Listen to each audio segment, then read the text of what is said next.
The warm meal was a trap. The friendly smiles, a deadly disguise. And the heavy red curtain hid a secret that would make you wish you'd never knocked. Why did so many lone travelers vanish without a trace along the dusty Osage Trail? What horrors truly lurked behind the kind facade of a family inn? And how did they get away with it for so long? Could you have seen the danger hidden behind their hospitality? Share your thoughts in the comments below. And if you're ready to uncover the darkest corners of history, subscribe to Host of Silence for more true tales of terror. Our terrifying journey into this unsolved chapter of American history begins in the heart of Kansas, in the early 1870s. The year was 1870, and the American frontier pulsed with the restless spirit of expansion. Across the vast, untamed plains of Kansas, a winding artery of commerce and migration, the Osage Trail, bore witness to the steady stream of pioneers, merchants, and adventurers. It was a lifeline, but also a desolate stretch, where isolated outposts offered fleeting respite from the arduous journey. Amidst this stark landscape, a crude wooden cabin stood as an unlikely beacon of hospitality. This was the dwelling and business of the Bender family, an establishment optimistically named an inn, though its grim purpose would soon cast a long, chilling shadow over the prairie. The Bender property presented a deceptively ordinary facade. A small, unkempt orchard bordered the cabin, its fruit trees offering little in the way of succor. The building itself, a rough-hewn structure, seemed to blend into the raw earth, its windows often dark, its presence largely unremarkable to the weary traveler who sought nothing more than a meal and a bed for the night. Yet, within its walls, a chilling enterprise was unfolding, orchestrated by a family whose true nature was as dark and unforgiving as the Kansas night. At the head of this peculiar household was John Bender Sr., a man nearing 60, whose German origins were evident in his limited command of English. His silence was profound, a heavy cloak that seemed to ward off any attempts at familiarity. He was a figure of rough-hewn utility, his hands calloused from the physical demands of maintaining the ramshackle property. His interactions with the few travelers who ventured inside were minimal, often limited to gruff gestures or monosyllabic grunts. Beneath his reserved, almost rude exterior, lay a chilling pragmatism, for it was he who often attended to the grim task of moving the bodies after the heinous acts were committed, his movements methodical and devoid of any discernible emotion. His wife, Elvira Bender, also known as Kate Sr., a woman of 55, projected an image of stern piety, often seen with a Bible in hand. Yet, her devout presentation was a thin veneer over a core of profound hostility and volatile temper. Neighbors, few and far between, spoke of her with a mixture of fear and disdain, describing her as sinister and cold, her eyes holding a depth of calculating cruelty. She was believed to be an active participant in the family's gruesome trade, her presence a chilling reinforcement of the cabin's true, unspoken purpose. Her demeanor, though outwardly composed for guests, held an undercurrent of barely suppressed violence, a silent threat that permeated the air around her. The younger generation of the Bender clan consisted of John Bender Jr., a man in his mid-20s, and Kate Bender, his supposed sister, aged 23. Whispers among the sparse community suggested a more intimate relationship between the two, perhaps that of husband and wife, masquerading as siblings to maintain an illusion of innocence. John Jr. was the more affable of the men, his European accent softer than his father's, his words more plentiful. He possessed a deceptive charm, often engaging travelers in seemingly harmless conversation, acting as a crucial lure to draw them deeper into the family's web. His role was to cultivate a superficial sense of ease, to make the weary traveler lower their guard, before the true nature of the Bender hospitality revealed itself. He was an active participant in the crimes, his youthful energy harnessed for the family's dark agenda. But it was Kate Bender, the youngest, who was arguably the most dangerous and effective instrument in the family's macabre scheme. With her striking features and an undeniable charisma, she was considered remarkably beautiful for her time and place. Her charm was her deadliest weapon, used to disarm and entice. Kate cultivated the persona of a spiritual medium, offering the promise of mystical readings, healing sessions, and connections to the other side. This facade was meticulously crafted, designed to appeal to the superstitious and the desperate, to those seeking solace or answers on the lonely trail. She would engage travelers with captivating tales and seemingly genuine sympathy, drawing them in with the allure of the unknown. It was her magnetic presence that often led men, unsuspecting and trusting, to the very heart of the cabin's deadly secret, the death table. The interior of the Bender cabin was sparsely furnished, dominated by a large common room that served as both dining area and reception. The air often carried the faint scent of stale food and damp earth, a subtle undertone to the oppressive quiet. Central to the room's chilling design was a single dining table, strategically positioned. Its placement was no accident. It forced any guest seated there to turn their back to a heavy, crimson-red curtain that draped across one section of the wall. This curtain, thick and opaque, was more than just a decorative element. It was a screen, concealing the true horror that awaited. When a traveler, lured by Kate's charm or simply seeking shelter, settled at this fated table, their back became an exposed target. From behind the heavy red curtain, an unseen assailant, often John Bender Sr. or John Bender Jr., would emerge silently. With a swift, brutal force, a hammer would descend, crashing down upon the unsuspecting victim's skull. The blow was designed to be instantly incapacitating, if not fatal, robbing the traveler of any chance to resist or cry out. The suddenness of the attack was paramount, ensuring efficiency and minimizing any struggle. As the victim collapsed, a second mechanism of the murder chamber was brought into play. A trapdoor, cunningly concealed beneath the very chair they had occupied, would be swiftly opened. The body, still reeling from the hammer blow, would then be unceremoniously dropped into the dark, cold confines of the cellar below.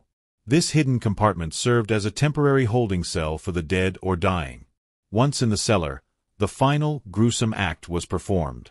Should the victim still cling to life, strangulation would be employed, ensuring a definitive end to their suffering and securing their demise.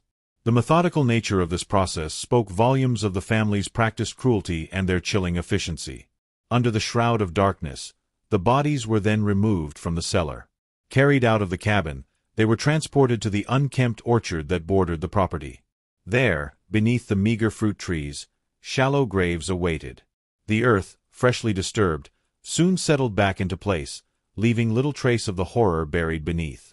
This grim routine was repeated countless times, the orchard becoming a silent graveyard for the unsuspecting travelers who had sought refuge in the Bender Inn. Along the Osage Trail, a pattern of disappearances began to emerge. Travelers, once seen headed towards the notorious little cabin, simply vanished. Rumors spread like wildfire, carried by passing teamsters and homesteaders, whispers of men who had ceased to exist, leaving behind only the echo of their last known destination. The Bender family, with their outwardly innocuous inn and Kate's captivating spiritual readings, remained a fixture, a seemingly harmless stop on a long journey. Even as the list of the missing grew longer, each name a testament to the chilling deception hidden behind the heavy red curtain and the promise of a night's rest. The prairie held its secrets well, but the ground around the Bender property was beginning to yield its own, darker truths. The Bender family, proprietors of the desolate wayside inn along the Osage Trail, operated with a chilling, almost mechanical precision. Their public faces, a veneer of hospitality and rustic charm, masked a dark, efficient apparatus of death. Each member, a cog in this grim machine, fulfilled a specific, indispensable role in the systematic luring, execution, and disposal of their unsuspecting guests. John Bender Sr., the aging patriarch, carried the weight of his 60 years with a stoic, often unreadable demeanor. His limited command of English further isolated him, reinforcing an aura of surly reserve that discouraged casual conversation. Travelers often perceived him as merely a taciturn innkeeper, preoccupied with the mundane upkeep of the establishment. Yet, beneath this quiet exterior lay the cold practicality of a man intimately familiar with the mechanics of murder. His hands, calloused from years of labor, were adept not only at mending fences and maintaining the dilapidated structure but also at the grim task of moving the lifeless forms that accumulated beneath the floorboards. It was his responsibility to ensure the seamless transition of the deceased from the hidden depths to their final, shallow graves within the orchard. He managed the macabre logistics with a chilling efficiency, the silent overseer of the physical aftermath. Elvira Bender, his wife, a woman in her mid-50s, presented a stark contrast to her husband's quiet menace. Her presence was often marked by a violent temper and a pervasive hostility towards anyone outside their immediate, insular circle. Neighbors and occasional visitors quickly learned to navigate her volatile moods, perceiving her as little more than a hardened frontier woman. She cultivated an outward show of devoutness, attending local church services with a solemnity that belied her true nature. Yet, whispers of her sinister and cold disposition persisted, for those who truly encountered her witnessed a chilling lack of empathy. Elvira was not merely an accomplice. She was believed to be an active participant in the brutal executions, her resolve as unyielding as her gaze. Her role within the family's dark enterprise was one of an enforcer, a woman capable of direct and unforgiving violence, often acting as the final brutal hand in the victim's demise. John Bender Jr., ostensibly the couple's son, though local suspicions hinted at a more complex, perhaps marital, relationship between him and Kate, was a more approachable figure. Around 25 years old, his slightly European accent added a touch of exoticism to his otherwise ordinary appearance. He possessed a greater fluency in conversation than his elder namesake, often engaging travelers in light banter, subtly drawing them into the inn's deceptive embrace. John Jr. served as a crucial lure, his relative charm and amiability acting as a disarming preamble to the horrors that awaited. He was an active participant in the crimes, his youthful energy and deceptive friendliness integral to the initial stages of the family's deadly trap.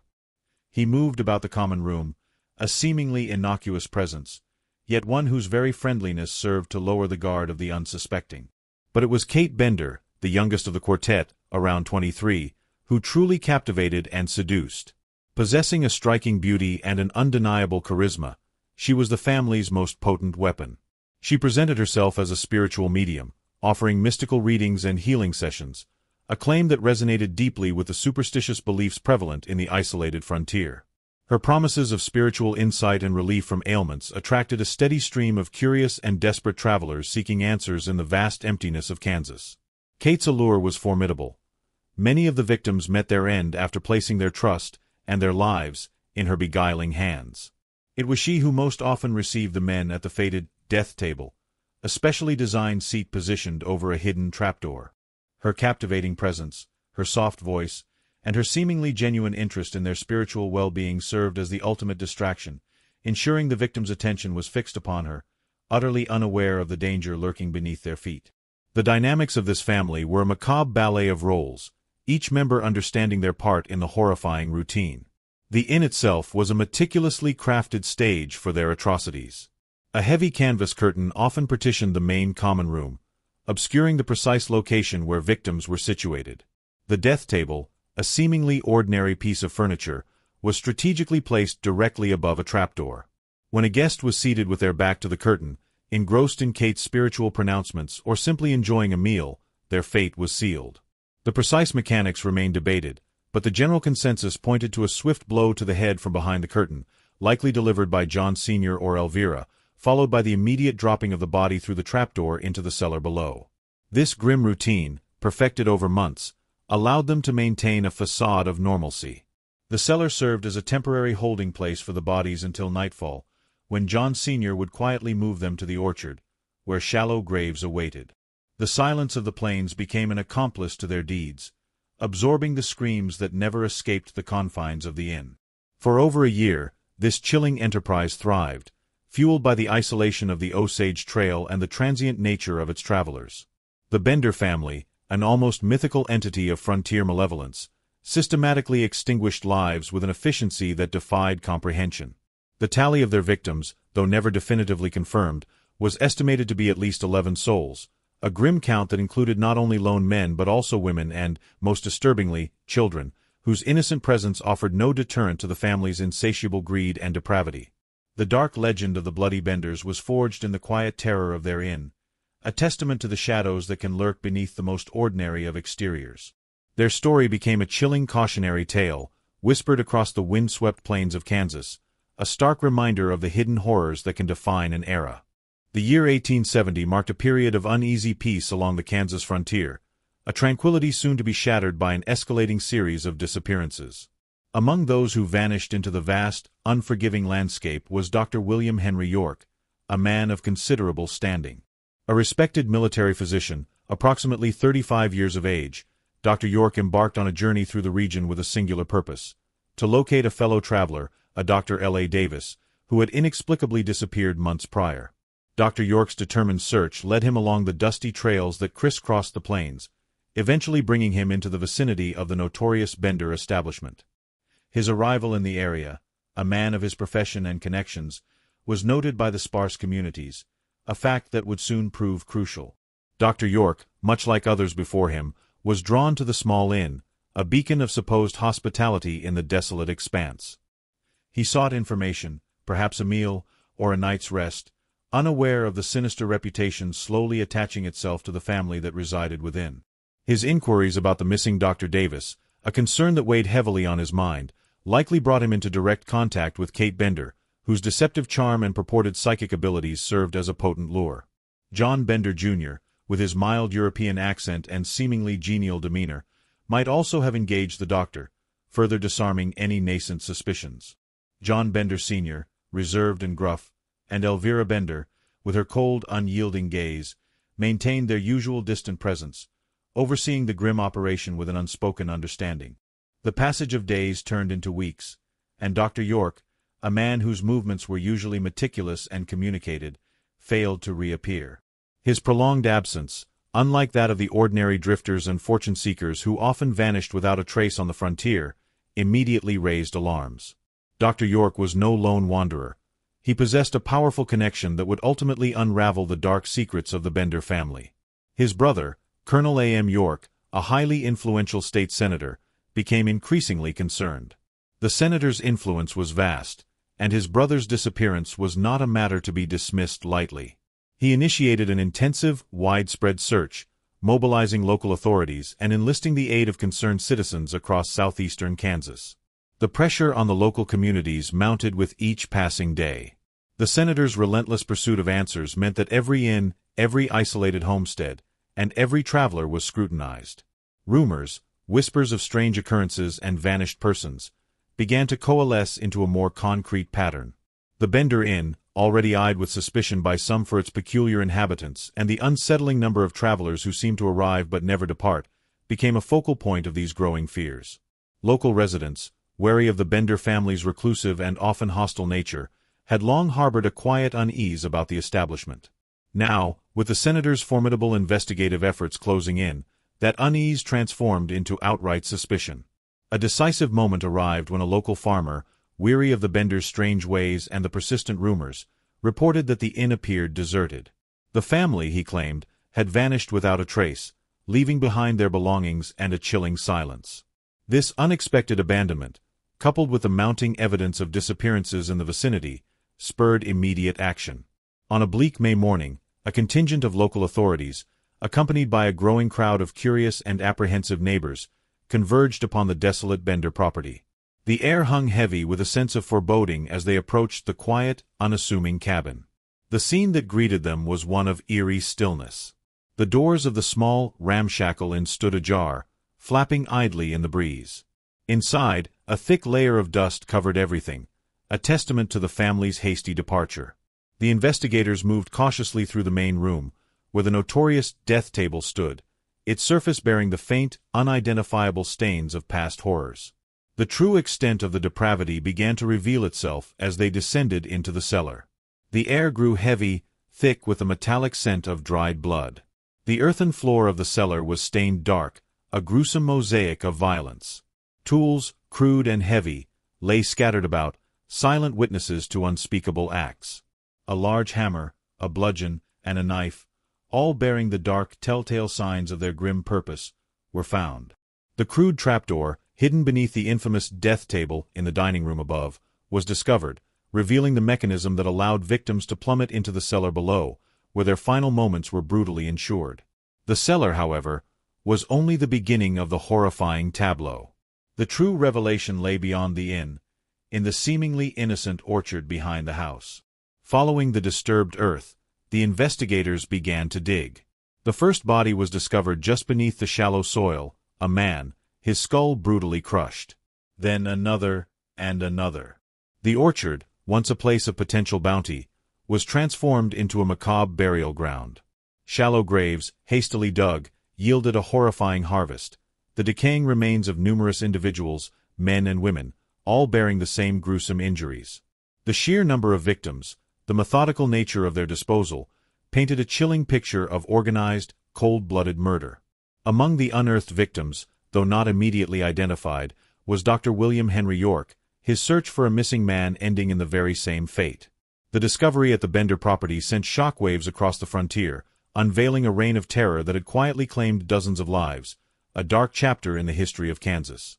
The once ordinary and now stood as a monument to unspeakable horror, its secrets laid bare for a shocked and horrified world to witness.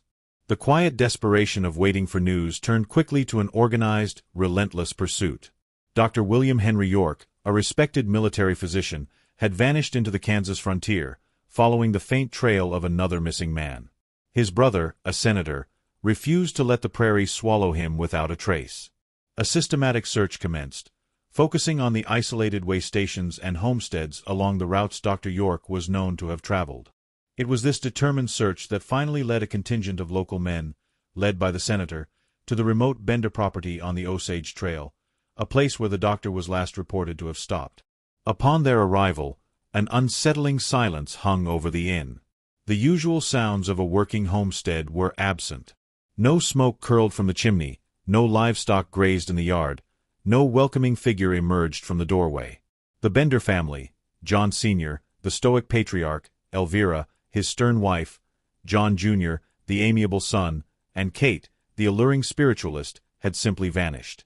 The door to the inn stood ajar, an invitation to a house deserted, a silent testament to an abrupt departure. Inside, a scene of disarray suggested a hasty flight rather than a planned relocation. Personal belongings remained, scattered as if the occupants had fled in terror or in extreme haste. Food sat unfinished on the table, and the general store section was still stocked, an unusual abandonment for a family reliant on travelers' custom. The initial inspection of the empty inn yielded no immediate answers, only a growing sense of unease. The investigators, however, were not easily deterred. The persistent rumors surrounding the Benders, whispers of their odd behavior and the disproportionate number of missing travelers along their stretch of the trail, fueled a deeper scrutiny. A peculiar trapdoor, suspiciously hidden beneath a bed in the main living area, drew their attention. Its crude construction and concealed nature spoke of secrets. Below it, a dark, shallow cellar, emitting a faint, cloying odor, was revealed. The earth floor of this hidden space appeared disturbed, recently turned. The digging began, a grim excavation that quickly confirmed the investigators' darkest suspicions. Within the confines of the small cellar, the remains of a human body, crudely interred, were unearthed. The discovery sent a chill through the men, but it was merely the prelude to a more horrific revelation. Outside, in the Bender orchard, the disturbed earth beneath the apple trees hinted at more concealed horrors. One by one, a total of 11 bodies were exhumed, each bearing the gruesome signature of a brutal, premeditated murder. Dr. William Henry York was among them. His skull crushed by a blunt instrument, his throat slit. The pattern was horrifyingly consistent, a blow to the head, likely delivered from behind the victim seated at the infamous dining table, followed by a swift, fatal cut to the throat, ensuring silence and quick demise. The bodies, often stripped of valuables, were then unceremoniously dumped into the cellar or buried in the orchard, a macabre harvest beneath the fruit trees. The discovery ignited a firestorm of outrage and fear across Kansas and beyond. The Bloody Benders, as they quickly became known, were branded as America's first family of serial killers. A massive manhunt was immediately launched, unparalleled in its scope for the era. Posses scoured the vast prairies, telegrams flew across state lines, and wanted posters with crude sketches of the family members appeared in every town. Rewards were offered, and every lead, no matter how tenuous, was pursued with grim determination. Yet, despite the unprecedented efforts, despite the widespread public outcry and the countless eyes searching the plains, the Bender family seemed to have vanished into thin air. John Bender Sr., Elvira, John Jr., and Kate had left no discernible trail, no clear direction of their escape. It was as if the earth itself had swallowed them whole. The inexplicable disappearance gave rise to a multitude of theories, each more chilling than the last. One popular belief held that the family had been summarily lynched by an enraged vigilante mob, a form of frontier justice that often left no trace. However, no bodies matching the Benders were ever found, nor did any community ever claim responsibility for such an act.